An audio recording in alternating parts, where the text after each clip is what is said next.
Have you ever noticed that recessions seem to show up again and again, almost like an unwanted guest who just doesn't take the hint?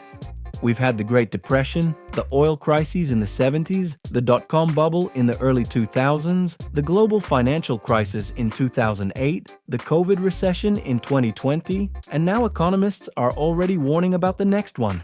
So why do recessions keep happening? What really causes them? And why can't we just avoid them altogether?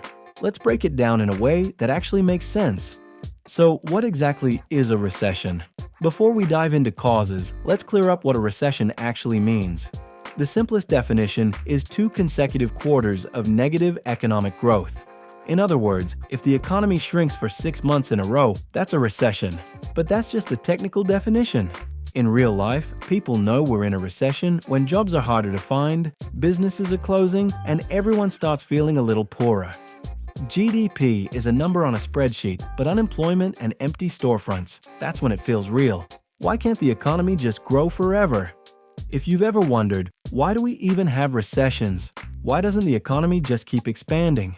The answer is, economies are like living systems. They breathe in and out. They grow, but they also need to contract and reset. Think about it like a forest.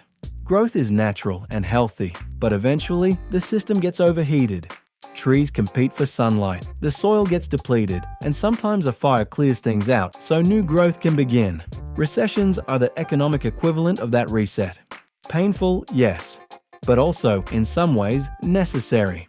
The first cause, excessive debt. One of the biggest drivers of recessions is debt. Debt fuels growth during good times. People borrow to buy houses, companies borrow to expand, governments borrow to fund projects. That extra money in the system pushes demand and creates jobs. But here's the catch: debt always has to be repaid. And if debt grows faster than incomes, eventually people, businesses, or governments hit a wall. Payments get too high, defaults begin, banks panic, and credit dries up. When credit stops flowing, the economy slows sharply. The 2008 financial crisis is the textbook example. Banks gave out risky mortgages, people borrowed more than they could afford, and when the bubble burst, it triggered a massive wave of defaults. That collapse in credit caused a global recession. So one major cause of recessions is simply too much borrowing followed by a painful hangover. The second cause, asset bubbles bursting. Another big reason recessions keep happening is asset bubbles. A bubble forms when the price of something, stocks, houses, tulips, you name it, rises far beyond its real value because everyone assumes prices will just keep climbing. But bubbles don't last forever. When reality sets in, prices collapse, and with them, people's wealth, confidence, and spending. Take the dot-com bubble in the late 1990s. Investors poured money into internet companies, many of which had no profits and no clear business models. Stock prices soared, but when people realized many of these companies weren't worth anything, the bubble burst, wiping out trillions of dollars. The crash that followed dragged the entire economy into recession. So bubbles aren't just about speculation, they're about confidence. When confidence shatters, spending falls, and that ripple effect pushes economies into contraction. The third cause, external shocks. Sometimes recessions don't come from inside the economy, but from outside shocks. These can be wars, natural disasters, pandemics, or massive shifts in commodity prices. The COVID-19 pandemic is a perfect example. Economies around the world were forced to shut down overnight, businesses closed, supply chains broke, and unemployment spiked. That wasn't because of a financial bubble or too much debt, it was an external shock that froze normal activity. In the 1970s, an oil embargo by OPEC caused prices to skyrocket. Energy is the backbone of almost everything in the economy. So when oil prices quadrupled, it triggered a deep recession in many countries. The point is, even healthy economies can get knocked into recession if the shock is strong enough. The fourth cause, central bank tightening. Here's one that surprises a lot of people. Sometimes recessions are caused by the very institutions meant to keep the economy stable, central banks.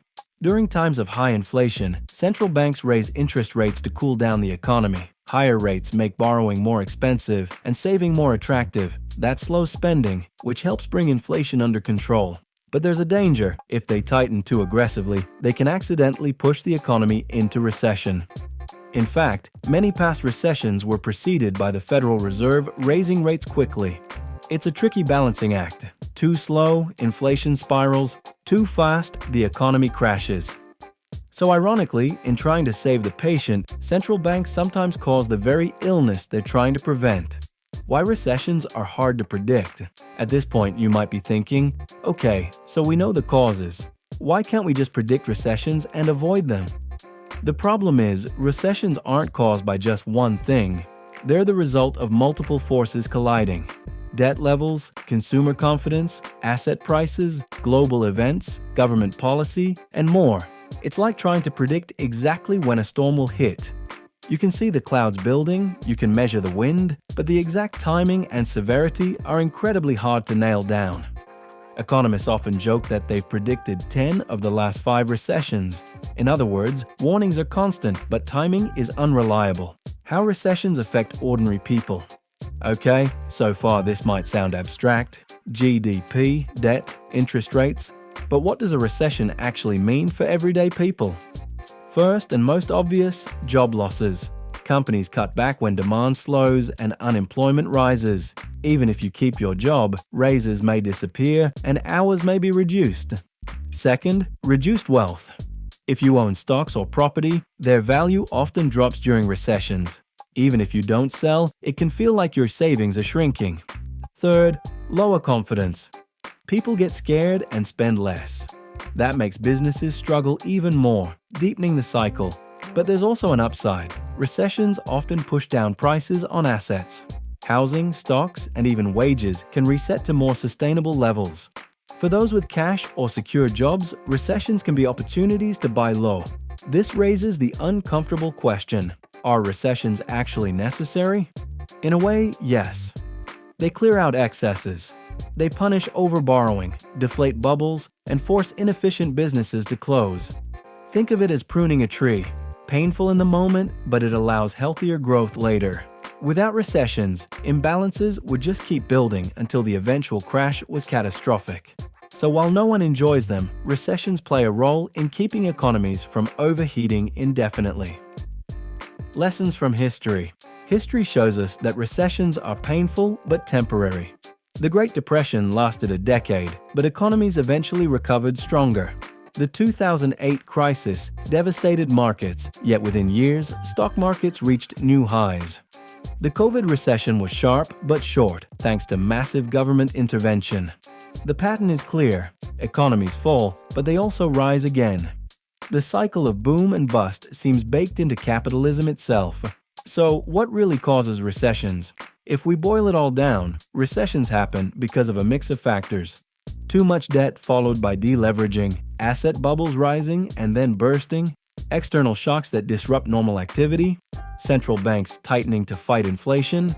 But deeper than that, recessions happen because economies are complex human systems. We get greedy in good times, fearful in bad times, and the cycle repeats. It's not that recessions are mistakes, they're the natural consequence of how markets and people interact. Wrapping it up, so the next time you hear talk of a coming recession, remember, it's not the end of the world. Recessions are painful, yes, but they're also part of the cycle of growth and reset. They remind us that economies can't just go up forever. They force us to confront risks, reset debts, and prepare for the next stage of growth. And that's why recessions keep happening. Not because we don't learn, but because they are built into the system itself. If you want to truly understand how money works, make sure to subscribe, and I'll see you in the next episode of Money Explained.